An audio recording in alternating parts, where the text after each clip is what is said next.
Mura ka foreigner. Unsay lahi nimo? Pinoy ra, Pinoy. Dili guni siya Pinoy, ampon ragog ka. Pure.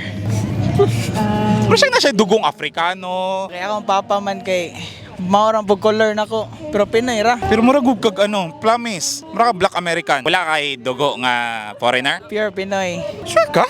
Yes, ay. Pinoy ra bitaw. Ako di ko mutuo nga Pinoy ni. Nani lahi gyud. Imong mama Pinoy pod. Pinoy. Imong papa itom ra pero dili ni aning naunga. Oh. Mao na nga. Lahi ang nakapamabdo sa imong mama.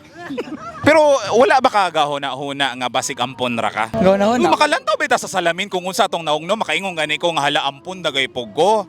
Pero asyano ramang ko do prayer gyud bing nawong. Ikaw lahi mo yung guga aside sa imong skin po da tsada po kay pagkaitom, promise. Pila na ka years?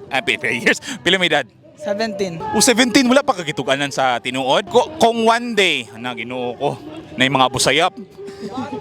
Butang na to hypothetical question na kung one day mabalaan nimo nga ampon ra di ay ka or kung dili ka ampon lahi ang imong amahan. Unsa imong buhaton? Dawaton ra. Sure ka dili ka mangisog sa imong mga ginikanan? Dili. Kay gipalangga ramang ka. Kaya nabuhi ra mo kog tarong diri po. Pero nagapasama na una nga. Lahi pasin. Dagan po mga tanan ako. Okay, kalantaw guganihan nimo. Ko, nay mo ra og black American pero gani binisaya. Ako po maestra makaingon pong Indian ko. Murag kulot-kulot pa gud imong buhok. Pila mo man nagsuon? Ako rosa. So wala tay dili na to may compare no. Yan namatay na po daw ang papa po di. Oh. Uli na ko. Sad kayo storya. Pero wala ta kabalo noon. Pero ikaw dawat ra nimo kung mahimong kung butang nato nga lahi day imong amahan. Dawat ra. Igipangga man po kasi imong pamilya sa imong ginikanan na. Shout out ato ang mama. Buhi pa madagis mama. Tapos Manila. Oh, shout out. Shout out. So kinsa imong ikuyugan karon diri sa inyo ha? Mga igagaw, mga lolo. Nabay parehang anang nawunga sa imong magagaw? Wala. Ikaw ra lahi no. Oh, ampon ra lagi ka. Hoy dili maato pun dawaton kita ko naman puta no. Oh. Ato na kung inkasog maabot ang panahon nga mababalaan nato kung kinsa ta tinuod gyud ang atong history ato nang dawaton.